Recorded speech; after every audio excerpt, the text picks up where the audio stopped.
بسم اللہ الرحمن الرحیم۔ السلام علیکم ورحمۃ اللہ وبرکاتہ۔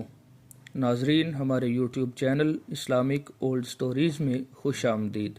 ناظرین، آج ہم بات کریں گے خلیفۃ المسلمین خلیفہ اول حضرت ابوبکر صدیق رضی اللہ تعالی عنہ کے دور کے اندر جو پہلی جنگ ہوئی اس کا تذکرہ ہم آج کی اس ویڈیو کے اندر کریں گے۔ ناظرین کرام، ہرقل بادشاہ نے مدینہ منورہ میں اپنے کچھ جاسوس مخبری کے کام پر متعین کر رکھے تھے۔ نصرانی عرب تھے۔ جب اسلامی لشکر بارادہ کوچ ملک شام جمع ہو رہا تھا تو جاسوسوں نے ہرقل بادشاہ کو اطلاع بھیجی کہ لشکر اسلام عن قریب ملک شام پر حملہ کرنے کے لیے کوچ کرنے والا ہے۔ اطلاع ملتے ہی ہرقل نے ارکان حکومت کو فوراً جمع کیا اور ان کو اسلامی لشکر کی کوچ کی تفصیل بتائی۔ ارکان حکومت نے کہا کہ ہم ضرور ان سے لڑیں گے، ان کو ہمارے ملک میں داخل ہونے سے باز رکھیں گے، بلکہ ان کے ملک پر دھاوا بول دیں گے اور ان کے کعبہ کو کھود کر پھینک دیں گے، معاذ اللہ ثم معاذ اللہ، اور ان میں سے کسی کو زندہ نہ چھوڑیں گے۔ قیصر روم ہرقل نے ارکان دولت کا یہ جواب سنا تو اس کا سینہ مارے خوشی کے پھول گیا اور اس نے فوراً 8,000 سواروں کا لشکر ترتیب دے کر روانہ کیا۔ 2,000 سواروں پر بطلیق کو سردار مقرر کیا۔ 2,000 سواروں پر بطلیق کے بھائی بطریق جرجیس کو سردار مقرر کیا۔ 2,000 سواروں پر شرطہ کے حاکم لوقا بن شمعان کو سردار مقرر کیا۔ 2,000 سواروں پر غزہ اور اسقلان کے حاکم سلیہ کو سردار مقرر کیا۔ چاروں سردار شجاعت اور عقل میں مشہور زمانہ تھے، جنگی امور اور فن میں یکتائے زمانہ تھے۔ ان چاروں کی سرداری میں 8,000 کا رومی لشکر اپنے مذہبی مراسم ادا کرنے کے بعد تبوک کی جانب روانہ ہوا۔ اسلامی لشکر 3 دن سے تبوک میں پڑاؤ کیے ہوئے تھا۔ چوتھے دن لشکر کوچ کی تیاری کر رہا تھا کہ ناگہاں رومی لشکر دور سے آتا ہوا نظر آیا۔ 8,000 سواروں کے لشکر کے چلنے کی وجہ سے غبار مثل بادل کے اٹھتا نظر آ رہا تھا۔ غبار دیکھ کر اسلامی لشکر محتاط اور ہوشیار ہو گیا۔ حضرت یزید بن ابی سفیان نے 1,000 مجاہدوں کو ایک جگہ پر چھپنے کا حکم دیا اور حضرت ربیعہ بن عامر کو ان پر امیر مقرر کیا۔ باقی 1,000 کا جو لشکر تھا رومی لشکر کا مقابلہ کرنے میدان میں عیاں رکھا اور صفوں کو ترتیب دینے لگے۔ 8,000 کا رومی لشکر اکڑتا اور اتراتا ہوا آگے بڑھتا ہوا آہستہ آہستہ اسلامی لشکر کے قریب آ رہا تھا۔ رومی لشکر کے سپاہیوں کے خود، زرہیں، نیزے، تلواریں اور سپر آفتاب کی روشنی میں مثل آئینہ چمک رہے تھے۔ ان سے شعاعیں اٹھ رہی تھیں، گویا ایسا محسوس ہو رہا تھا کہ آہنی انسانوں کا سمندری سیلاب آ رہا ہے۔ رومی سپاہی ناقوس بجا کر سونے اور چاندی کی صلیبیں بلند کر کے کلمات کفر بآواز بلند رٹتے ہوئے اور شور کرتے ہوئے ایک دل دھڑکا دینے والی ہیبت کا مظاہرہ کر رہے تھے۔ دونوں لشکر کے درمیان بہت ہی کم فاصلہ رہ گیا تھا۔ دونوں لشکر ایک دوسرے کا آسانی سے جائزہ لے سکے اتنی نزدیکی ہو گئی تھی۔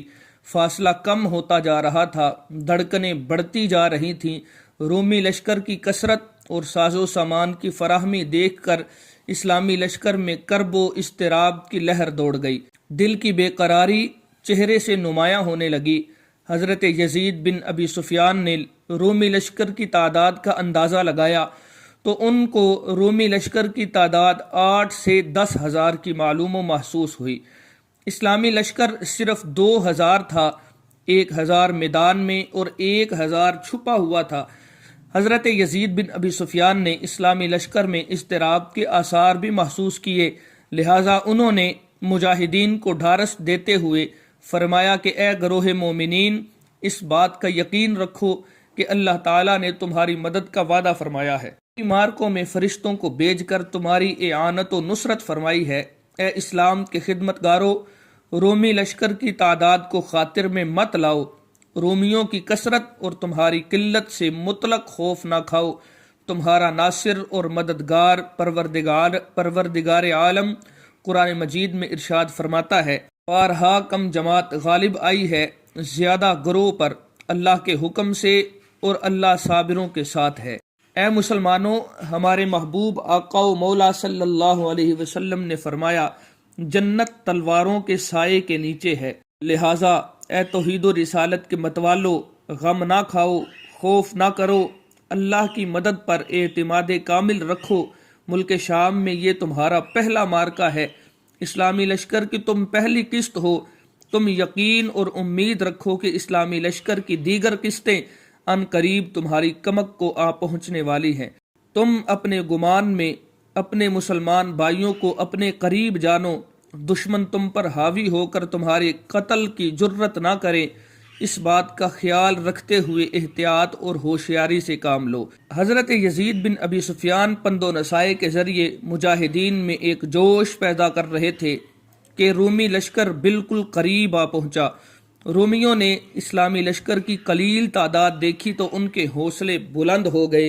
رومی سرداروں نے اپنے لشکر کو للکار کر پکارتے ہوئے کہا کہ ان مٹھی بھر عربوں کو نیزوں کی نوک پر لو اور ایک کو بھی زندہ نہ بھاگنے دو۔ صلیب سے مدد مانگو، صلیب کی برکت سے ضرور تم کو فتح اور غلبہ حاصل ہوگا۔